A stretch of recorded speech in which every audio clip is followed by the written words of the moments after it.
रागावलात माझ्यावर? आता रागून काय करणार? तू निर्णय आधीच घेऊन टाकलायस. घ्यावा लागला.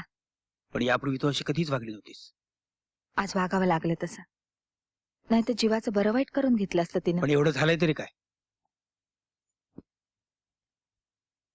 तिला दिवस गेलेत.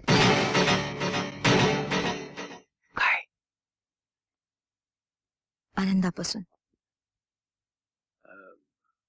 म्हणून काय झालं? स्वतःचं बरं वाईट तिला स्वतःला कळायला नको? काही नाही, दुसऱ्याच्या गळ्यात पडण्याचे उद्योग आहेत आणि काही नाही. हे बघा, तसं असतं ना तर ती अबॉर्शन करायला डॉक्टरांकडे गेली तू नसती. तिची बाजू का घेतेस? अहो, दोष आपल्या आनंदाचा पण नाहीये का? पण तो पुरुष आहे. म्हणजे त्याला सगळं माफ आहे? हेच आपल्या राणीच्या बाबतीत घडलं असतं तर? उगाच काहीतरी बोलू नकोस.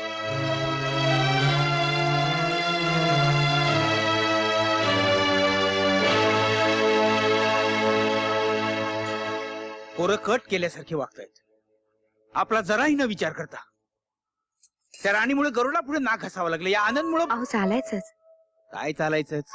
त्यांना आता पंख फुटले. ते असेच वागणार.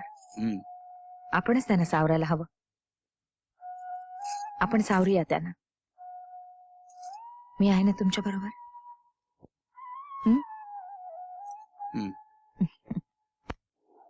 तुम्ही घरात ख्रिश्चन मुलगी आणलीत.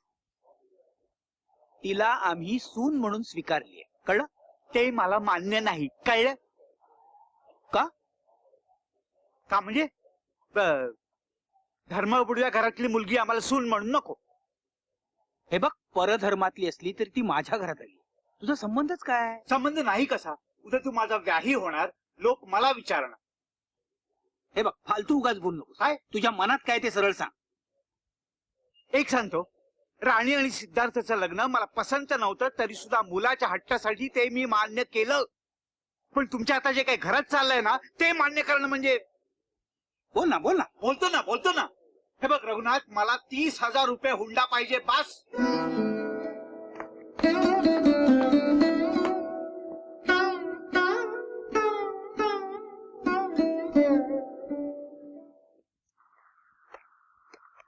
नाही रघुनाथ, एवढं कर्ज मी मंजूर करूच शकत नाही.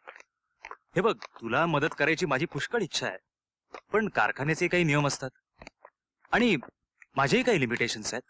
सर साहेब, तुम्हाला उगाच त्रास दिला. हे बघ, तुला व्यक्तिशः मदत करायला मला खूप आवडेल, पण यु नो माय लिमिटेशन्स.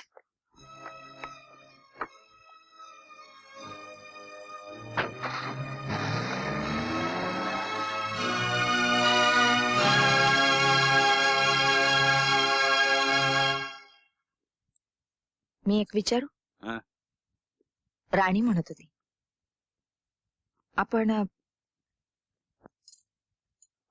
आपण हे घर गहाण टाकलं तर? नाही, मला ही कल्पना सहन करवत नाही.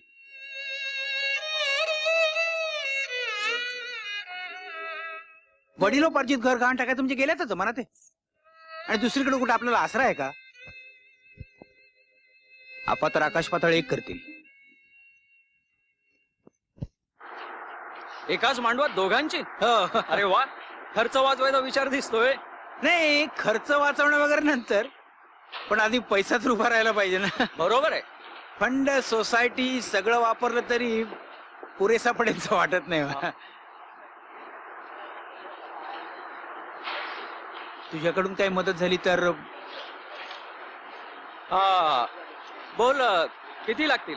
नाही, लागतील तसे पुष्कळ, पण 5,000-1,000 रुपये मिळाले तर बरं होईल. 5,000? एवढे कुठले रे माझ्याकडे? नाही बुवा, 600-500 मिळालास तर काही करता तरी येईल. नाही, 600-500 काय होणार नाही. ठीक आहे, बघूया काहीतरी. इतकं सोनं तुमच्याकडे कसं काय आप्पा? अरे काळ्या कुट्ट ढगाला सोनेरी किनार येते ना, त्यातली गत. मी पैसा खाल्ला ना, त्यातून सोनं घेऊन ठेवलं होतं. तेच लग्न कार्यात काम येईल. हा आता पण अशा मार्गाने मिळवलेला पैसा लग्न कार्याला नकोय मला. आता उगाच नसते फाटे फोडू नको जानकी. हे पैसे नसले दुसरे पैसे मिळण्याची सोय आहे का? गरजवंताला अक्कल नसते तशातली गत आहे आपली. ठीक आहे, तुमच्या मनाला येईल तसं करा. अप्पा, तिचं बोलणं उगाच मनावर घेऊ नका. अरे वेडा मुलगा, तुझं नशीब थोर म्हणून अशी बायको तुला मिळाली. अतिशय शुद्ध मनाची आहे हा ती, जरा सुद्धा किलमिश नाही तिच्या मनात. माझा राग नाही आहे तिच्यावर. तू काळजी करू नकोस रघुनाथा, मी सोय करतो सगळी. हा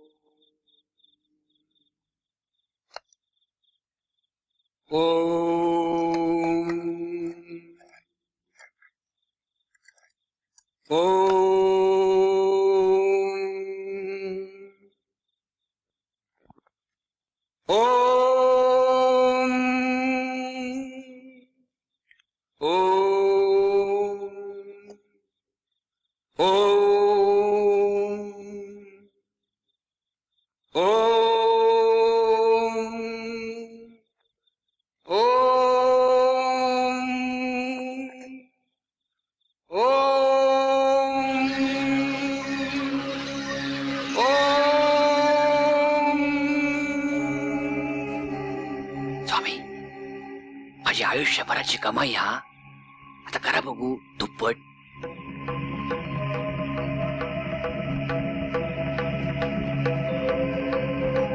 जय शंकरानंद सरस्वती.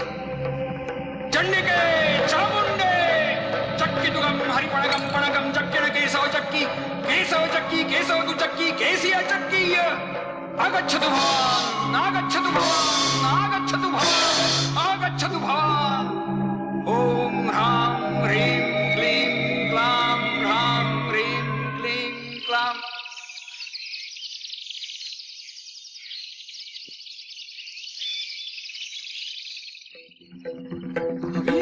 अरे स्वामी कुठे गेले?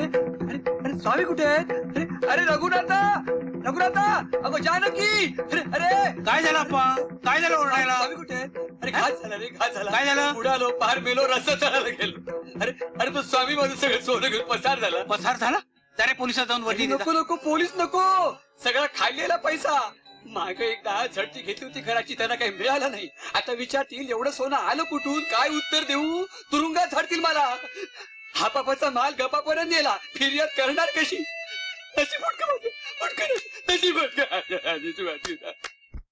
Voluntary retirement? व्हॉलंटरी रिटायरमेंट घेतलीस तर पुढं काय? अंधार, अंधार आहे सगळा. या क्षणी तरी माझ्यासमोर पर्याय नाही दुसरा. हम्म. तुझा अर्ज मंजूर करणं माझ्या हातात नाही. हा, पण तू एक करू शकतोस. खुद्द मालकांना जाऊन भेटलास तर कदाचित तुझं काम होऊ शकेल. नाही, मालक थोर मनाचे आहेत. कामगारांविषयी खरी कळकळ आहे त्यांना. नाही, पण मालकाला भेटायचं म्हणजे मुंबईला जावं लागेल. तुझी तीही अडचण दूर करतो. हे बघ, एका महत्वाच्या कामासाठी मालकांची मला अर्जंटली मंजुरी हवी.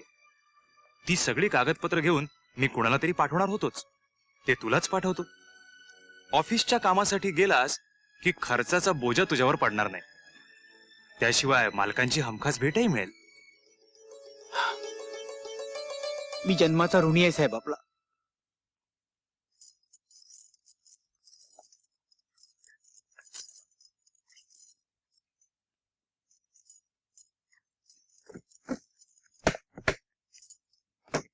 आई, काय ग? काय आहे? पैसे. कसले? बाबा मुंबईला चाललेत ना, असू द्या. चल, वेडी आहेस का तू? तुझे आहेत ना, राहू दे. ठेवा ना प्लीज, मला बरं वाटेल. त्या मी बॅग नेते. तू जड येते, तू नाही उचलायचीस.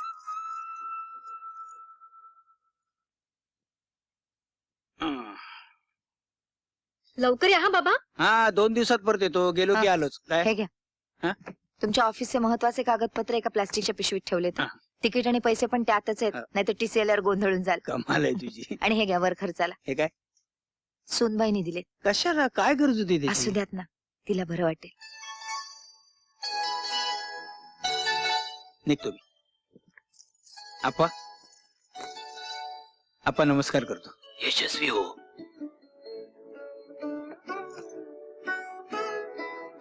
निघतो मी. बरं लवकर या हं.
आई आई काहीतरी बोला ना. इकडे माझ्याकडे पहा ना. आई तुम्हीच अशा गप्प बसला तर आम्ही काय करायचं. तुमच्याशिवाय कोण आहे आमचं. आई आई बोला ना.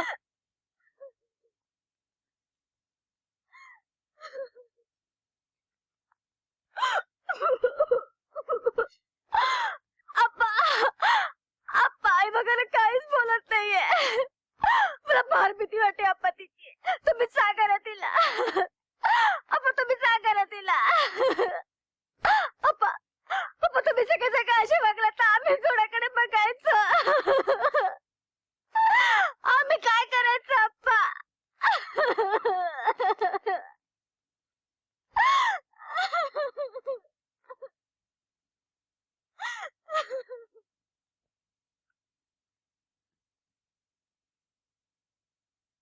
होरी पोटभर रडून तरी घे.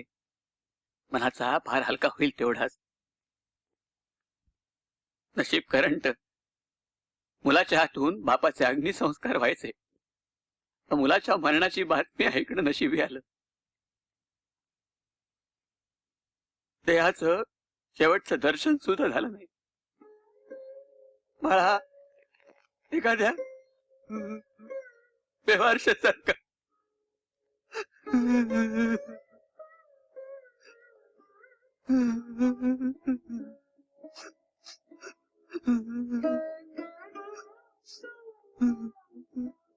अप्पा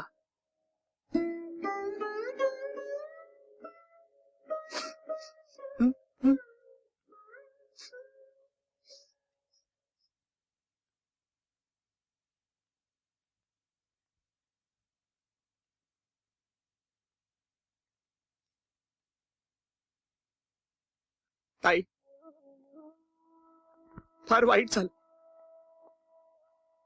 या घराचा आधारच गेला. इतकंच काय आमचा देखील आधारच गेल्यासारखं वाटतं. आम्ही तर जीवाभावाचा मित्रच गमावला. पण तुम्ही मात्र आता खंबीरपणे उभं राहायला हवं. हो आम्ही आहोत ना पाठीशी तुमच्या. आम्ही आहोत तुमच्या पाठीशी.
नकळता असे कोण मागून येते सुखाची पुन्हा दुःखाचा घेते कितीदा हसूने नव्याने जगावे किती रंग या जीवनाचे पहावे पुन्हा एकमेकास आधार होता तुला मी मला तू आता घरावे